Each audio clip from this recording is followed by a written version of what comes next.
السلام عليكم ورحمة الله تعالى وبركاته. الحمد لله رب العالمين والعاقبة للمتقين والصلاة والسلام على أفضل الأنبياء والمرسلين وعلى آله وصحابه وأزواجه وذرياته وأهل بيته وأتباعه أجمعين.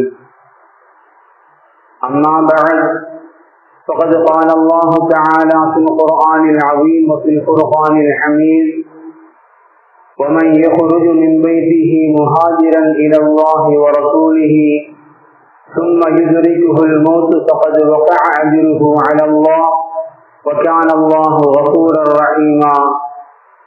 صدق الله العلي العظيم. قال نبينا صلى الله عليه وسلم: فمن كانت هجرته إلى الله ورسوله فهجرته إلى الله ورسوله. وصدق رسول الله صلى الله عليه وسلم. எல்லா புகழும் புகழ்ச்சியும் ஏக இறைவனாகி வல்லோன் அல்லாஹ் சுப்ஹானஹு வ தஆலா ஒருவனுக்கு உரித்தாகட்டுமாக. அவனது இறுதி தூதர் காத்தமுன் நபி முஹம்மது ஸல்லல்லாஹு அலைஹி வஸல்லம் அன்னவர்கள் மீதும் அன்னாரது வாழ்க்கை வழிமுறைகளை தங்களது வாழ்வின் எல்லா நிலைகளிலும் கடைபிடித்து வந்த உத்தம சத்திய சஹாபாக்கள், தாபிஈன்கள், தபஉ தாபிஈன்கள், அக்ஸாமுகள், அவுலியாக்கள், நல்லோர்கள், நாதாக்கள், மேலும் உலகளாவிய முஸ்லிம்கள் குறிப்பாக இந்த ஜும்ஆவிற்கு வருகை தந்த இன்னும் வரவேற்கின்ற நம் அனைவர்கள் மீதும் வல்லோன் அல்லாஹ்வின் அன்பும் அருளும் என்றென்றும் நிறைவாக உண்டாவதாக. ஆமீன். அன்பிற்குரிய அல்லாஹ்வின் நல்லடியார்களே, செங்கை மிகுந்த இஸ்லாத்தினுடைய இரு கடமையாக இருக்கக்கூடிய ஹஜ் என்னும் கடமையை இந்த வருடம் அதற்குண்டான பாக்கியத்தை பெற்றவர்கள் அல்ஹம்துலில்லாஹ் அந்த ஹஜ்ஜை முழுமையான முறையில் நிறைவேற்றிவிட்டு சிலர்கள் தங்களது தாயகம் திரும்பிவிட்டார்கள். இன்னும் பலர்கள் தாயகங்கள் திரும்பி கொண்டிருக்கின்றார்கள். அல்லாஹ் ரப்பல் ஆலமீன் இந்த வருடம் யார் யாரெல்லாம் இறைவனின் அழைப்பை ஏற்று இந்த வருடம் ஹஜ்ஜிலே அமலை நிறைவேற்றினார்களோ அல்லாஹ் ரப்பல் ஆலமீன் அனைவர்களது ஹஜ்ஜையும் ஹஜ்ஜும் மக்பூல் மப்ரூர் என்ற அந்தத்தில் அல்லாஹ் ரப்பல் ஆலமீன் ஏற்று அங்கீகரித்தல் புரிவானாக. ஆமீன். இந்த சமுதாயம் ஹஜ் என்னும் அமலை நிறைவேற்றிய பிறகு, அந்த மாதத்தை நிறைவு செய்த பிறகு நாம் அடுத்ததாக முஹர்ரம் என்னும் சங்கை மிகுந்த மாதத்தை நாம் எல்லாம் அடைய காத்திருக்கின்றோம். முஹர்ரம் என்பது நாம் மற்ற எண்ணிலையில் சிந்தித்து பார்ப்போம் என்று சொன்னால், இஸ்லாம் நமக்கு இந்த மாதத்தை வேறு எளிதில் நமக்கு அறிமுகப்படுத்தி தரும். இந்த உம்மத்தினுடைய புத்தாண்டினுடைய துவக்க மாதம் என்பது முஹர்ரம். எப்படி ஆங்கில புத்தாண்டுடைய துவக்க மாதமாக ஜனவரி அமையப்பட்டிருக்கின்றதோ, அதுபோன்று இந்த உம்மத்தினுடைய ஆண்டினுடைய துவக்கமாக ஹிஜ்ரா காலண்டர் என்கின்ற அடிப்படையில் நமக்கு துவக்கமான மாதமாக இந்த முஹர்ரம் அமையப்பட்டிருக்கின்றது. இந்த இஸ்லாமிய காலண்டர், இந்த ஹிஜ்ரி வருட பிறப்பு என்பது எப்படி உருவாக்கப்பட்டது என்பது ஒரு நீண்ட ஒரு வரலாற்றிற்கு சொந்தமானது. அதனுடைய சஹாபாக்கள் எல்லாம் இஸ்லாமியர்களுக்கென ஒரு தனிப்பட்ட ஆண்டுக்குண்டான ஒரு காலண்டர் தேவைப்படுகின்றது, அதனை உருவாக்க வேண்டும் என்கின்ற ஒரு நிர்பந்தமும் அவசரமும் ஏற்படுகின்ற பொழுது சஹாபாக்கள் தங்களுக்கு மத்தியில் ஆலோசனை மேற்கொண்டார்கள். இஸ்லாமிய புத்தாண்டின் துவக்கமாக நாம் விருதை தேர்ந்தெடுக்கலாம். நிறைய கருத்துக்கள் பரிமாறப்பட்டது.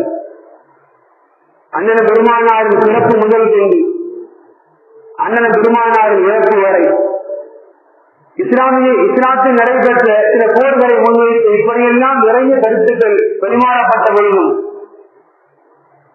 இறுதியாக நீண்மை புரிந்த சஹாபாக்கள் இஸ்லாத்தினுடைய காலண்டராக ஒன்று நமக்கு அறிமுகம் செய்தார்கள். அதுதான் ஹிஜ்ரத் பயணம் இப்பொழுது மேற்கொள்ளப்பட்டது. அன்றிலிருந்து இஸ்லாமை வருடம் என்பது புத்தாண்டு என்பது துவங்கப்பட வேண்டும் என்கின்ற ஒரு முடிவும் அங்கு சொல்லப்படுகின்றது. அதுவே ஏகோபித்த சஹாபாக்களுடைய முடிவாகவும் தார்மீக முடிவாக அங்கீகரிக்கப்படுகின்றது. ஏன் சஹாபாக்கள் மற்ற எல்லா நிகழ்வுகளை விட்டுவிட்டு இந்த ஹிஜ்ரத்திற்கு இவ்வளவு தூரங்கள் முக்கியத்துவம் கொடுத்தார்கள்? ஹிஜ்ரத் ஏன் இஸ்லாமியர்களுடைய காலண்டராக நமக்கு ஏற்றுக்கொள்ளப்பட்டது என்பதற்குண்டான காரணங்கள் நிறைய இருந்தாலும்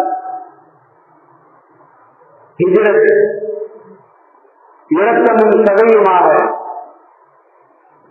தான் பிறந்த ஊர்,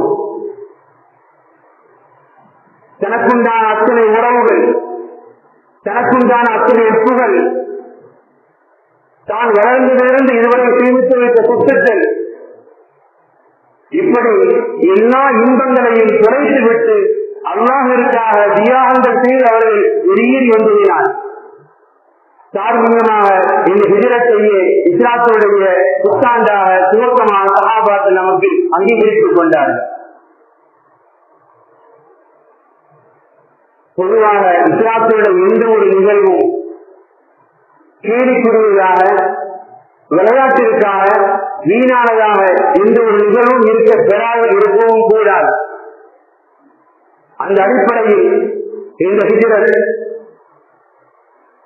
நடந்தது இன்னும் பல நூறு ஆண்டுகளுக்கு முன்பாக இருக்க பெறலாம்.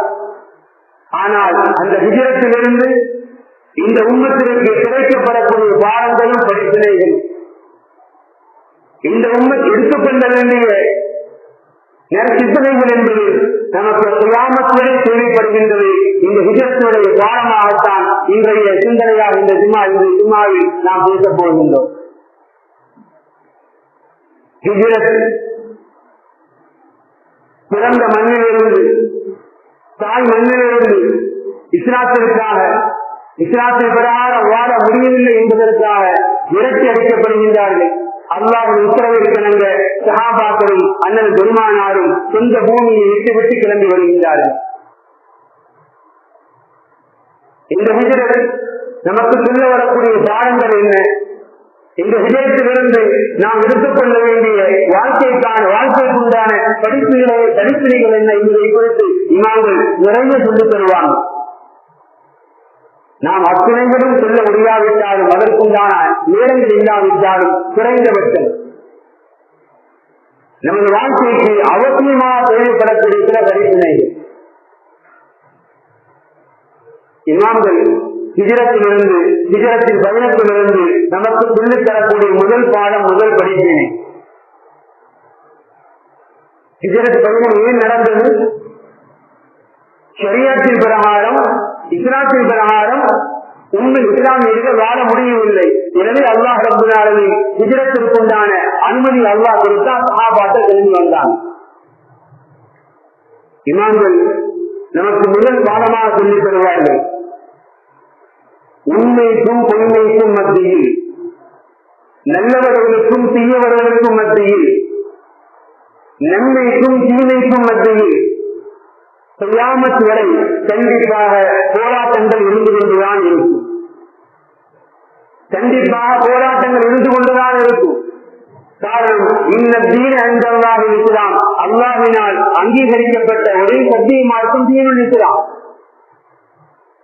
அந்த தீனுல் இஸ்லாத்தில் அந்த சரியான வழிகாட்டுதல் பிரகாரம் வாழ முடியவில்லை. எதிரிகள் சூழ்ச்சி செய்தார்கள். எனவே சொந்த தாயகத்தை இழந்து வெளியில வந்தாங்க. இவங்க முதல் பாடமாக சொல்லித் தருவாங்க கியாமத் வரை. காரணம், ஆரம்பமாக சைத்தான் படைக்கப்பட்டான், பிரச்சனை இல்லை. எப்பொழுது நபியின ஆரம்பம் வந்தவர்கள் படைக்கப்பட்டு சைத்தானை விட அதிகமான கண்ணியங்கள் நபியின ஆரம்புக்கு கொடுக்கப்பட்டதோ, சைத்தானுக்கு ஆரம்பமாக பொறாமையின் தீ இருந்தது. சைத்தான் கூட்டுகள் செய்தான். எனவே சைத்தான் இருக்கும் வரை கியாமத் வரை கண்டிப்பாக நல்லோருக்கும் தீயோருக்கும் உண்டான போட்டி என்பது இருந்து கொண்டுதான் இருக்கும். கண்டிப்பாக அந்த போட்டிகளை சமாளித்துத்தான், அந்த போட்டிகளை போராடித்தான், அந்த போட்டிகளை வென்றெடுத்துத்தான் நமது வாழ்க்கையை நாம் கழிக்க முடியும் என்கின்ற ஒரு நிதர்சன உண்மையை இந்த ஹிஜ்ரத்தின் கடின நாட்டு முதல் பாடமாக கற்பிக்கின்றது என்பதாக இமாம்கள் மிக தெளிவாக சொல்லி தருவார்கள். அல்லாஹ் ரப்பல் ஆலமீன் திருமறையுடைய சில இடங்கள், பல்வேறு இடங்களில் அல்லாஹ் ரப்பல் ஆலமீன் ஈமான்தாரிகளுக்குத்தான் வெற்றி என்று அல்லாஹ் கூறினாலும் நிதர்சனத்துக்கு நாம் உணர்ந்து கொள்ள வேண்டும். எனவே சில இடங்களில் அல்லாஹ் இப்படியும் பேசுவான். நாம் தான் சத்திய மார்க்கத்தில் இருக்கின்றோம், அல்லாஹ் வழிகாட்டிய மார்க்கத்தில் இருக்கின்றோம், அல்லாஹ் நேசிக்கக்கூடிய ஒரு மார்க்கத்தில் இருக்கின்றோமே என்கின்ற அசத்தை வேண்டாம். இதற்கு முன்னாலும் ஈமான் கொண்ட பல மக்கள் சோதனைக்கு ஆட்படுத்தப்பட்டிருக்கின்றார்கள். ஏன் தெரியுமா?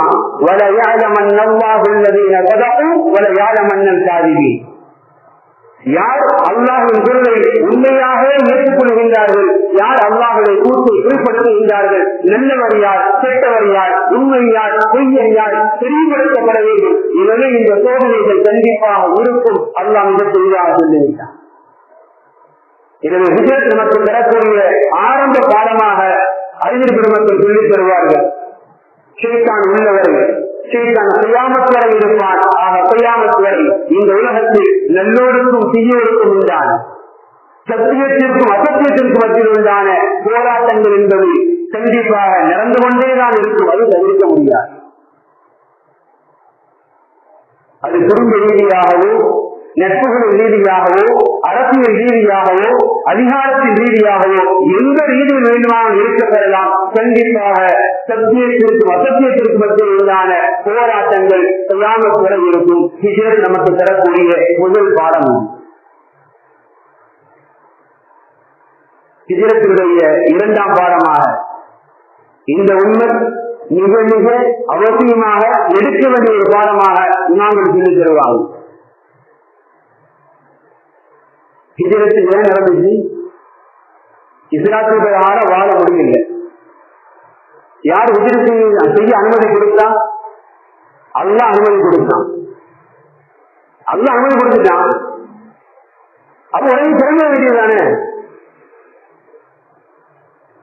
அண்ணன் பெருமானார் ஸல்லல்லாஹு அலைஹி வஸல்லம் அவர்கள் இந்த ஹிஜ்ரத் பயணத்தை எப்படி அமைத்துக் கொண்டார்கள்? ஒரு முஸ்லிமை பொறுத்தவரை ஒரு காரியத்தில் தோல்விகள் வரக்கூடாதா? ஒரு காரியத்தில் நாம் வீழ்ச்சி அடையக்கூடாதா?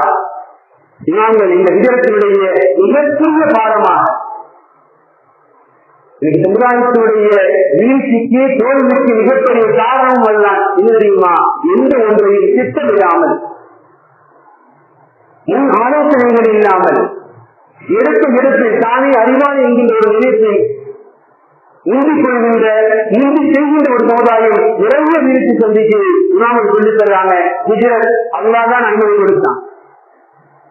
அல்லாஹ்வுடைய அனுமதிக்கு பிறகுதான் ரசூலுல்லாஹ் கிளம்பி போனாங்க. ஆனா உடனே கிளம்பிட்டாங்களா? தெளிவான திட்டமிடல், மிக தெளிவான திட்டமிடல். வரலாறு படித்தால் தெரியும். திடீரென ஒரு நாள் பகல் வேளையில் நபிகள் பெருமானார் ஸல்லல்லாஹு அலைஹி வஸல்லம் அவர்கள் அதில் இவர்கள் அபூபக்கர் ரலியல்லாஹு அன்ஹு அவரை சந்திக்க வர்றாங்க.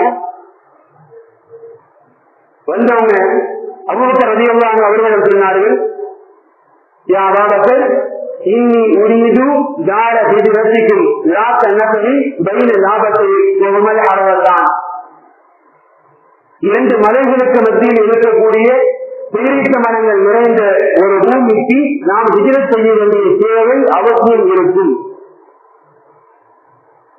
இரண்டு மலைகளுக்கு மத்தியில் உண்டான பேரீச்ச மரங்கள் நிறைந்த ஒரு பூமிக்கு நாம் ஹிஜ்ரத் செல்ல வேண்டிய அவசியம் இருக்கும். நீங்கள் தயாராக இருங்கள். பெருமானார் ஸல்லல்லாஹு அலைஹி வஸல்லம் அவர்கள் அதற்கு அபூபக்கர் ரலியல்லாஹு அன்ஹு அவர்களுக்கு சொன்னாங்க, அலா அரிசிலுக்கு அருஜு அன் யுபுதனி, அபூபக்கர் கண்டிப்பாக அல்லாஹ் அனுமதி தருவான், அப்படிப்பட்ட ஒரு பயணம் மேற்கொள்ள வேண்டிய தேவை இருக்கும், நீங்கள் உங்களை தயார்படுத்திக் கொள்ளுங்கள். வரலாறு எழுதுறாங்க, அண்ணன் பெருமானார் ஸல்லல்லாஹு அலைஹி வஸல்லம் அன்னவர்களும் அருமை சோழர் அபூபக்கர் சித்திக் ரலியல்லாஹு அவர்களும் ஹிஜ்ரத்தை மேற்கொண்டார்கள். என்னென்ன பிரச்சனையை சந்தித்தார்கள் வரலாறு படித்தவர்களுக்கு தெரியும். ஆனா ரசூலுல்லாஹ் இந்த செய்தி எப்ப சொன்னாங்க தெரியுமா? கிட்டத்தட்ட 4 மாதங்களுக்கு முன்பா அண்ணன் பெருமானார் அருமை சோழர் அபூபக்கர் ரலியல்லாஹு அவர்களும் எப்போது ஹிஜ்ரத் பயணத்தை மேற்கொண்டார்களோ அதற்கு 4 மாதங்களுக்கு முன்பாகவே நபிகள் பெருமானார் அபூபக்கரை சந்தித்து ரலியல்லாஹு இந்த விஷயத்தை சொல்லிட்டார். அருமை நாயகம் ஸல்லல்லாஹு அலைஹி வஸல்லம் அவர்கள் எப்பொழுதும் ஒரு பயணம் மேற்கொள்ள வேண்டிய தேவை இருக்கின்றது என்று சொல்லிவிட்டார்களோ அபூபக்கர் ரலியல்லாஹு அன்றிலிருந்து ஹிஜ்ரத் பயணம் மேற்கொள்ளும் வரை தனது வீட்டினுடைய கதவை மூடவே இல்லை, திறந்து வச்சிருந்தாங்க. வெளியே போயிட்டாங்க, எப்ப வேண்டாம் வரலாம், கதவை திறந்து இல்லை. 2 ஒட்டகங்கள் தயார் செய்து கதவை திறந்து வச்சிருந்தாங்க. இது மட்டுமல்ல, 4 மாதத்துக்கு முன்பாக கூட திட்டம் போட்டாங்க, சொல்லிட்டாங்க, இதோட முடியல. மிக தெளிவான திட்டம் ஹிஜ்ரத் கிளம்ப வேண்டிய அன்றைய இரவு எதிரிகள் வீட்டை முழுக்க நோட்டம் வச்சு சுற்றி சூழ்ந்திருக்கிறாங்க. நபிகள் பெருமானார் ஸல்லல்லாஹு அலைஹி வஸல்லம் அவர்கள் அதற்கு முன்பாக எதிரிகள் தங்கள் வீட்டை சுற்றி முகாமிடுவதற்கு முன்பாகவே நபிகள் பெருமானார் ஸல்லல்லாஹு அலைஹி வஸல்லம் அவர்கள் தனது வீட்டில், தனது கட்டிலில், தனது படுக்கையில் தன்னை போன்று தனது மருமகன் அலி ரலியல்லாஹு அவர்கள் நபிகள் பெருமானார் உன்னதை ஏற்பாடு செஞ்சுட்டாங்க. ரசூலுல்லாஹ் வீட்டுல ரசூலுல்லாஹ் படுக்கையில கட்டில ரசூலுல்லாஹ் படுத்திருக்கிறாங்க நினைச்சு எதிரிகள் வீட்டுக்கு வெளியில இருக்கிறாங்க. நபிகள் பெருமானார் எதிரிகளை முற்றுகைக்கு முன்பாகவே தனது வீட்டில் தனது படுக்கையில் தனது மருமகன் அபூபக்கர் படுக்க வச்சுட்டாங்க. எதிரிகள் வெளியே இருக்கிறாங்க, என்ன நினைப்புல முஹம்மது உள்ள இருக்கிறாரு, வெளியே வரல, வந்தா பார்த்துட்டாங்க. முஹம்மது ரசூலுல்லாஹ் இன்னும் வெளியே வரல, வீட்டுக்கு தான் இருக்கிறாரு, வந்தா பார்த்துக்கலாம், படுத்திருக்கிறாரு. ஆனா அந்த படுத்திருப்பதோ அது அலி ரலியல்லாஹு நபியுடைய திட்டங்கள் இதோடு முடியவில்லை, வரலாறு பேசுகின்றது.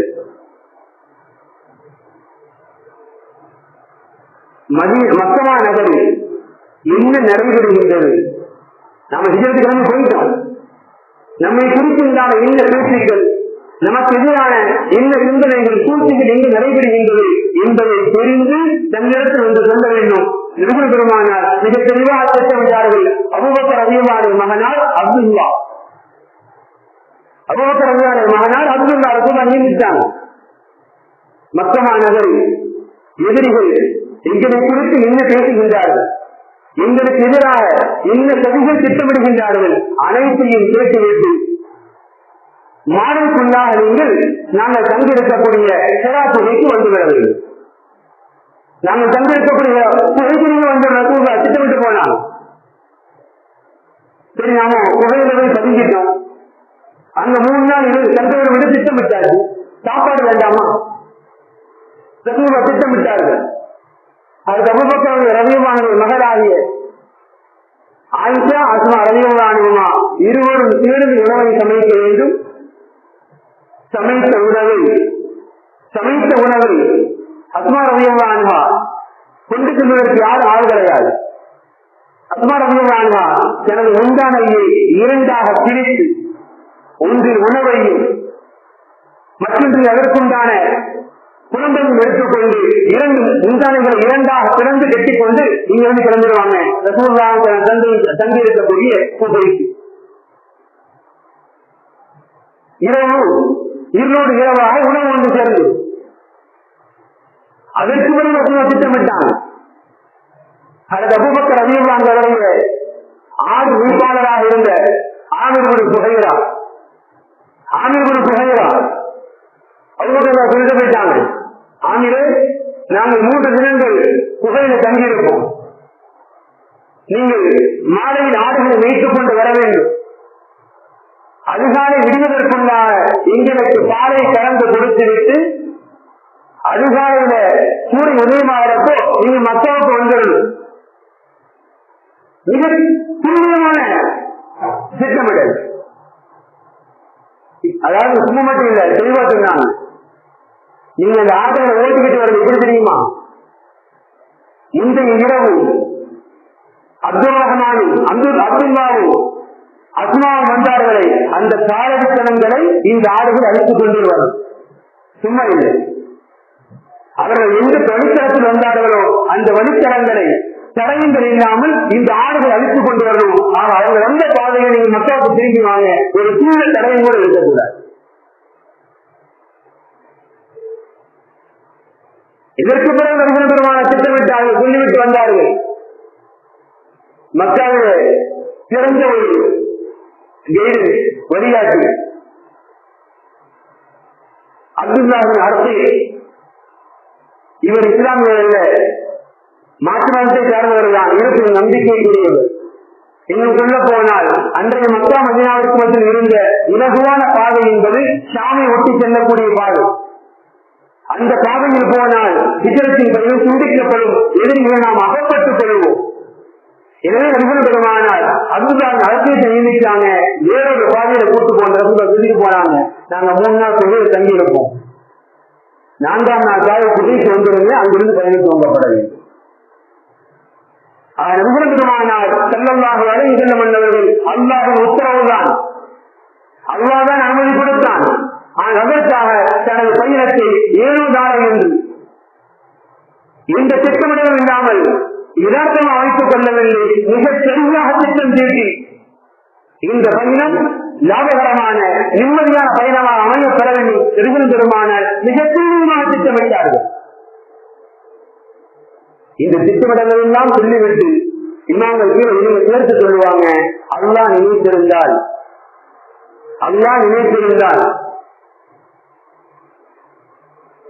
மண்ணிலிருந்து விண்ணிற்கு மேலாஜ் என்னும் பயணத்தின் மூலமாக கண் மூடி இருக்கும் சில தருணங்களில், சில வினாடிகளில் அண்ணன் பெருமானாரை அழைத்து சென்ற அந்த இறைவனுக்கு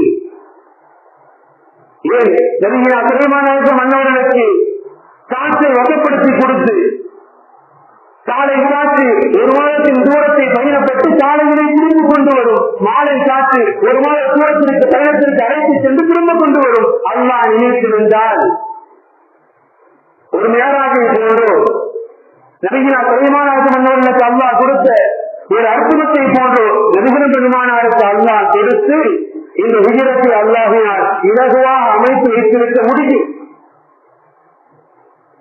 இருந்தும் ஏன் அல்லாஹ் ரப்பல் ஆலமீன் இவ்வளவு பெரிய சிரமங்களுக்கு மத்தியில் அல்லாஹ் அமைத்து தந்தான் தெரியுமா? இந்த உம்மத்திற்கு கியாமத்துடைய ஒரு பாடம் வேண்டும். எந்த விஷயமாக இருக்கட்டும், உலகில் சார்ந்த விஷயங்களோ மறுமை சார்ந்த விஷயங்களோ எதுவாக இருக்கட்டும், கண்டிப்பாக திட்டமிட்டு மிக தெளிவாக பயன்படுத்துங்கள். அல்ஹம்துலில்லாஹ், தோல்வி என்பது கண்டிப்பாக இருக்கிறார். ஹிஜ்ரத்தின் பயணம் கண்டிப்பாக உயிருக்கு உத்தரவாதம் இல்லாத ஒரு பயணம். அல்லாஹ் ரப்பல் ஆலமீன் அண்ணன் பெருமானாரை இந்த உம்மத்திற்கு அல்லாஹ் கற்றுத் தந்த பாடம் மிகப்பெரிய பாடம். அதுதான் எந்த ஒரு விஷயமோ ஒரு பிசினஸ் செய்கிறீங்களா, படிக்கக்கூடிய மாணவர்கள் மிக சிறந்த தொழில் முன்னேறி வர வேண்டுமா, ஒரு குடும்பத்தை அசிங்கப்படாமல் கேவலப்படுத்தாமல் கண்ணியத்தோடு வாழ பழக வேண்டுமா, திட்டமிடுங்கள். பெரியவர்களிடம் ஆலோசனை செய்யுங்கள். கண்டிப்பாக திட்டமிடலுக்கு பிறகு ஆலோசனைக்கு பிறகு கண்டிப்பாக செய்யப்படக்கூடிய காரியம் அல்ஹம்துலில்லாஹ் வெற்றியோடு நிறைவடையும் என்பதைத்தான் இந்த ஹிஜ்ரத்தின் மூலமாக அல்லாஹ் இந்த உம்மத்திற்கு தரக்கூடிய 2ஆம் பாடம் என்பார்கள். வாங்கள் ஹிஜ்ரத் நமக்கு தரக்கூடிய 3ஆம் பாடம். அல்லாஹ் சொல்லிவிட்டான், தெளிவான திட்டமிடல். பயணத்தை தொடர்ந்தார்கள். பயணத்தின் இடையில் புகையில் எதிரிகளிடம் சிக்கிக் கொள்ள வேண்டிய, அகப்பட்டுக் கொள்ள வேண்டிய ஒரு சூழல் உருவானது. இமாம்கள் 3வது வாரம் சொல்வார்கள். சில பேர் நல்ல திட்டமிடுவாங்க, நல்ல தொழிலா இருப்பாங்க. ஒரு ஈமான்தாரி நம்ம மீது வைக்கக்கூடிய நம்பிக்கையை விட மிகப்பெரிய நம்பிக்கை அல்லாஹ் மீது வைக்க வேண்டும். திட்டமிட வேண்டும். ஆனால் திட்டமிட்டதினால் இதெல்லாம் நான் போட்ட பிராண்டா தோக்குமா? இதெல்லாம் யார் செஞ்சது? நாப்பா இல்லை, அதெல்லாம் ஈட முடியுமா? தவறு. நான் போட்ட பிராண்டா மிச்சாமாடா, அதெல்லாம் கரெக்டா இருக்கு. அந்த பிரிவு தவறு. திட்டமிடல்கள் வேண்டும், ஆலோசனைகள் வேண்டும். ஆனால் அதை விட மிஞ்சிய முறையில் அல்லாஹ்வின் மீது நம்பிக்கை வேண்டும். புகையில் அகப்படுவதை போன்ற ஒரு சூழல் உருவாகின்றது. அபூபக்கர் ரலியல்லாஹு கேட்பார்கள், யா ரசூலல்லாஹ், லவ் அன்ன அஹதுஹும் நவர இலா கதமைஹி லஅபஸரனா தஹத கதமைஹி. நேருக்கு ஒருவர் குடும்பி தனது பாதத்தை பார்த்தார்களா, நாம அகப்பட்டுக்கோங்க யா ரசூலல்லாஹ், நாம சுற்றிக்கோங்க யா ரசூலல்லாஹ். நபிகள் பெருமான் அந்த இடத்தில் சொன்ன வார்த்தை தான் ஈமானுக்கு உண்டான எடுத்துக்காட்டு. அல்லாஹ் மீது நம்பிக்கை வைக்கின்றோம் என்பதற்குண்டான எடுத்துக்காட்டு. யா அபூபக்கர் மா வன்னுக்கர் இதனை அல்லாஹ் சாதிக்குமா? அபூபக்கர் இன்னும் இந்த கோவில் 2 பேர் தான் இருப்பான்னு நினைக்கிறீங்களா? அல்லாஹ் சாதிக்குமா? நம்மோடு மூன்றாவது அல்லாஹ் இருக்கிறான். திருமறையில் அல்லாஹ் சொல்லுவான், அல்லாஹுமானா. அபூபக்கர் கவலைப்படாதீங்க, அல்லாஹ் நம்மோடு இருக்கிறான். நம்பிக்கை, அல்லாஹ் மீது வைத்த நம்பிக்கைகள் கொஞ்சம் கூட குறைபாடு கிடையாது. எந்த சிக்கலிலும், எந்த சிரமத்திலும், எந்த கஷ்டத்திலும் என்னை கடந்த ரப்பன் என்னை காப்பான். அந்த நம்பிக்கையில கொஞ்சம் கூட குறைப்படவில்லை. நானும் பிளானிங் போட்டேனே, இதெல்லாம் செஞ்சுட்டேனே, இப்படி எல்லாம் பண்ணிட்டேனே, அதெல்லாம் ஒரு போய் ஒண்ணும் பண்ண முடியாது. இல்லை, இதற்கெல்லாம் மீதாக கண்டிப்பாக அல்லாஹ் என்னை பாதுகாப்பான். அந்த நம்பிக்கை இருந்தது ஈமான்தார்களை. இந்த புதியத்தில் நமக்கு சொல்ல ஒரு பாடம் அதுதான். நீங்கள் மிகப்பெரிய பிரம்மியண்டா இருக்கலாம், அறிவாளியா இருக்கலாம், உலகம் உங்களை மீண்டு பார்க்கலாம். ஆனால் அந்த வியப்பு, அந்த விருது உங்களை வேறு விதத்திற்கு கொண்டு போய் விடக்கூடாது. இந்த மீண்டும் அவனும் கிடையாது. இதற்கான எவனும் முடிவிக்க முடியாது. என்னமாரோ எவனும் சிந்திக்க முடியாது. இல்லை இல்லை, அல்லாஹ் இருக்கிறான். அவன் உணர்வு இல்லாமல் கண்டிப்பாக என்னால் இதை செய்ய முடியாது. இந்த நம்பிக்கை நமக்கு வேணும். எத்தனை முயற்சி எடுத்தாங்க, கடைசியில் சொன்னது என்ன? யாத்தாக நீங்க அல்லாஹ்மானா, அல்லாஹ் என்னோடு இருக்கிறான், அல்லாஹ் நம்மோடு இருக்கிறான், அல்லாஹ் ஏற்படுத்தினான். இந்த ஹிஜ்ரத் ஈமான்தாரிகள் தரக்கூடிய 3ஆம் பாடம். எந்த ஒரு நிலையிலும் அல்லாஹ்வில் இருக்கக்கூடிய நம்பிக்கையில் கொஞ்சம் கூட குறை வரக்கூடாது. இந்த ஹிஜ்ரத் நமக்கு தரக்கூடிய 3ஆம் பாடம் என்பதாக இமாம்கள் சொல்லி தருவாங்க. 4வது பாடம் மிக மிக முக்கியமான பாடம். இந்த உம்மத்திற்கு இப்படி மட்டுமல்ல, இன்ஷா அல்லாஹ் என்றுமே தேவைப்படக்கூடிய பாடம். இந்த உம்மத் அல்லாஹ்வின் அருள் கொண்டு எத்தனையோ வீட்டு கொண்டிருந்து மீண்டு வந்திருக்கின்றது. இன்ஷா அல்லாஹ் முழுமையாக இந்த உம்மத் தலைநிவர வேண்டுமா? இந்த உம்மத்தை பார்த்து சிறுபான்மை என்று கொக்கரிக்கக்கூடிய சாசிசம் அதிர வேண்டுமா? நிறுவனமானால் அங்கே கண்ணி கொடுத்த அதே பாடம் தான். இதற்கு நிறுவனம் நமக்கு சொன்ன அதே ஒற்றை பாடம் தான். மிக மிக முக்கியமான பாடம். நிறுவனமானால் ஸல்லல்லாஹு அலைஹி வஸல்லம் என்பவர்கள் ஹிஜ்ரத்தை நிறைவு செய்து மதீனா நகரை அடைந்து விட்டார்கள். இங்குதான் இஸ்லாமிய சாம்ராஜ்யம், இஸ்லாமிய அரசியல் அமைப்பு, இஸ்லாமிய இராணுவம் எல்லாம் உருவாக்கப்பட போகின்றது. அப்படி உருவாக்கப்படுவதற்கு முதல் தேவை அறிஞர்களான பார்த்தார்கள். இந்த தேவைகளை யோசித்தார்கள். செய்வது முதல் வேலை தெரியுமா? மதீனா மக்கள் இல்லாத சந்தோஷமா கூட வரவேற்றாங்க. ஆனால் மதீனாவில் இருந்த இஸ்லாமியர்களுக்கு பற்றியிருந்தான சிறு ஒரு கூட்டம் அவுஸ் கபுரை, இந்த 2 பேரும் சின்ன சின்ன விஷயங்களை தங்களுக்கு வந்து சண்டை போட்டாங்க. சின்ன சின்ன விஷயங்களுக்கு கூட தங்களுக்கு வந்து சண்டை போட்டாங்க. நபிகள் பெருமானார் ஸல்லல்லாஹு அலைஹி வஸல்லம் என்பவர்கள் சுபா என்னும் பள்ளியை நியமித்ததும் அதே போன்று அவுஸ் கபுரத்துக்கு மத்தியில் இருந்த சிறவுகளை மனக்கசப்புகளை நீக்கி நீங்கள் எல்லாம் ஒரே தாவின் பிள்ளை என்கின்ற ஒரு மனநிலைக்கு கொண்டு வந்ததும் அண்ணல் பெருமானார் செய்த மிகப்பெரிய திட்டமிடல். இஸ்லாமிய சாம்ராஜ்யம் மதீனாவில் இவ்வளவு தூரங்கள் இன்னை விட்டு மரம் உயர்ந்திருக்க காரணம் நபிகள் பெருமானார் ஸல்லல்லாஹு அலைஹி வஸல்லம் என்பவர்கள் உள்ளத்தினால் குறைபட்டிருந்த சிறு சிறு காரியங்களுக்கு கூட சண்டை போடக்கூடிய அந்த சமுதாயத்தை உள்ளத்தின் அளவில் ஒன்றிணைத்தார்கள். அதுதான் பிற்காலங்களில் இஸ்லாத்தினுடைய இமானிய வெற்றிக்கு காரணம் என்பார்கள் வரலாற்று ஆசிரியர்கள். அன்பிற்குரிய அல்லாஹ்விடையார்களே, ஹிஜ்ரத் இன்று நடந்ததல்ல, கியாமத் வரை இந்த உம்மத்திற்கு மிக தெளிவான திட்டமிடல்களை வழிகாட்டுதல்களை எடுத்துச் சென்றிருக்கக்கூடிய ஹிஜ்ரத் தான் நமக்கு கொடுக்கப்பட்ட ஒரு பயணம் என்பது. எனவே ஹிஜ்ரத் யாருக்கும் நடந்ததல்ல, இந்த உம்மத்திற்குண்டான தேவையான அத்தனை பாடங்களையும் படிப்பினைகளை சுமந்திருக்கக்கூடிய பயணம் தான் ஹிஜ்ரத்துடைய பயணம். அல்லாஹ் ரப்பல் ஆலமீன் கடந்த கால நிகழ்வுகளில் இருந்து முன்னோர்கள் நிகழ்வுகளில் இருந்து பாடங்களையும் படிப்பினைகளை பெற்று அவர்களை போன்று தன்னிறைவோடு மனநிறைவோடு கண்ணியத்தோடு வாழக்கூடிய எதிர்காலத்தில் அல்லாஹ் ரப்பல் ஆலமீன் நம் அனைவருக்கும் அல்லாஹ் உருவாக்கி தந்தர முடிவானாக. வாகுரு ஜஅவாஹு அல்ஹம்துலில்லாஹி ரப்பில் ஆலமீன். அஸ்ஸலாமு அலைக்கும் வரஹ்மத்துல்லாஹி தஆலா வ பரகாத்துஹு.